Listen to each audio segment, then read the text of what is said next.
Sometimes this whole conflict seems to be almost tribal. There's us on our side and there's them on their side, and never the twain shall meet. I mean, for example, I was supposed to go out on a date with someone tomorrow, but she found out before meeting me that I didn't think George Bush was a drooling moron. I was dumped by SMS, and we can't even breed across these lines.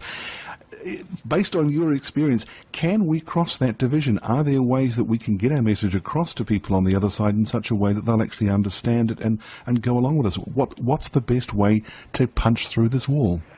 This is possibly the most important question about this conflict is, yes, quite, can one communicate with people on the other side?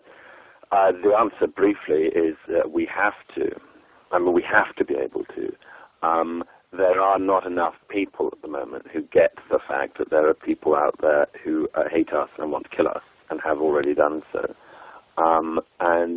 It's really our duty to communicate to leftists and others who have ears that that there are ways for which we can unite, certain things we can rally together on. It seemed very much as a left and right issue, but it really shouldn't be one, should it? It isn't, and it isn't one. I mean, I think actually of the last few years, it's maybe an obvious point to make, but in the post sort of 2001 era, I have found myself that my closest allies are either leftists or former leftists in very many cases. I'm thinking of people like Oliver Camm, William Shawcross, who used to be a leftist and is now one of our most prominent, supporters of the troops, commentators in Britain. William Shawcross used to be on the left. I think of my friend Christopher Hitchens, who I don't think anyone, certainly not the White House, or anyone in government, has been a greater or more eloquent advocate of the Iraq War. It's very interesting. There are a great number of people on the left who really get this.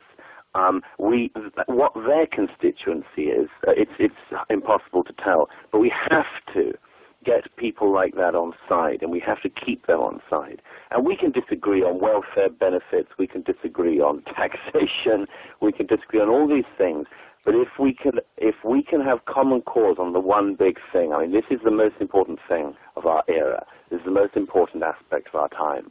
And, to my mind, as I always say, it applies to the president, it applies to many other people. If you get to the main thing, you allow people a lot to screw up on other things.